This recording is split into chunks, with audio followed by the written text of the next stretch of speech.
अस्सलामुअलैकुम। आज हम बहुत मज़ेदार खिचड़ी बनाएंगे और मूंग की छिलके वालों की।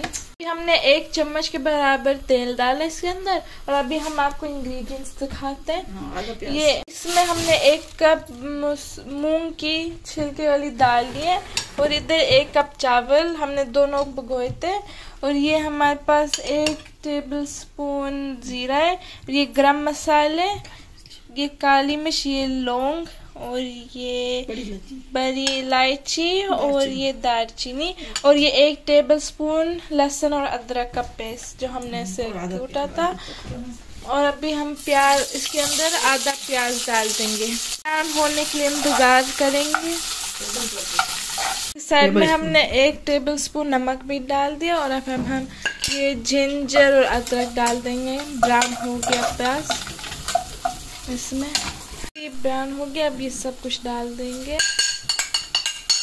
तो हमने मूंग की दाल थी, हमने उसी पानी के साथ हमने इसके अंदर डाल दिया और भी डालेंगे और इसको थोड़ा गलाएंगे, फिर छोड़ देंगे, फिर तब चावल डालेंगे, फिर बाकी गल जाएगा। ये अभी हम 4.5 कप पानी डाल रहे हैं, वो इसलिए कि जो दाल है वो 1 कप है और जो चावल है वो 1 कप है, तो दोनों 1 कप 2 कप हो जाते हैं। उसके डबल चाहिए होता है और फिर हमने थोड़ा और आधा इसलिए डाला कप, तो वो उबल जाएगा, फिर वो चला जाएगा, दाल भी गल जाए।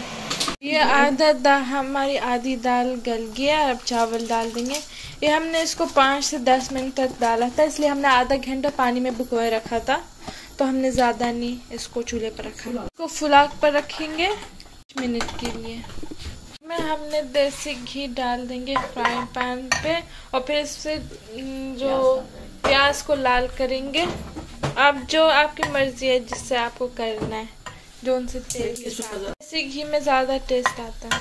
हमने दम दे दिया था चावल को और साइड में हमारे प्याज ब्राउन हो गए, तो हम चावल के ऊपर डालकर खाएंगे। चावल के ऊपर और अचार के साथ बहुत अच्छा टेस्ट आता है, मज़ा दोबारा आता है। हमारी खिचड़ी तैयार होगी और ये वैसा खाना है जो बीमार लोग भी खा सकते हैं और सेहतमंद लोग भी खा सकते हैं। जैसे बीमार लोगों के लिए ये इनको खिलाया जाता है खिचड़ी। देखें, ये प्याज के साथ, ये दही और ये अचार के साथ। अचार लोग सेहतमंद लोग खा सकते हैं, इससे कभी कभी गला ख़राब हो जाता है, ऐसी चीज़ें। और ये दही जो बीमार लोग हैं वो दही खा सकते हैं। अभी हम ऐसे करेंगे कि प्याज इसके ऊपर दिखा कर आपको दिखाते हैं। ये आखिरी हमारा कितना खूबसूरत लग रहा है। चावल भी बहुत अच्छे बने और प्याज भी, और ये अचार हमारा, दही और ये।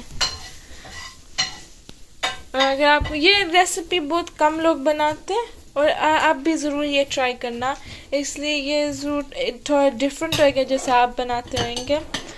और अगर आपको ये रेसिपी अच्छी लगी तो आप लाइक करना, सब्सक्राइब करना, शेयर करना और आप नोटिफिकेशन वाले बटन को भी दबा देना। ऐसे करके आपको हर आने नई वाली वीडियो आपको नज़र आ जाएगी।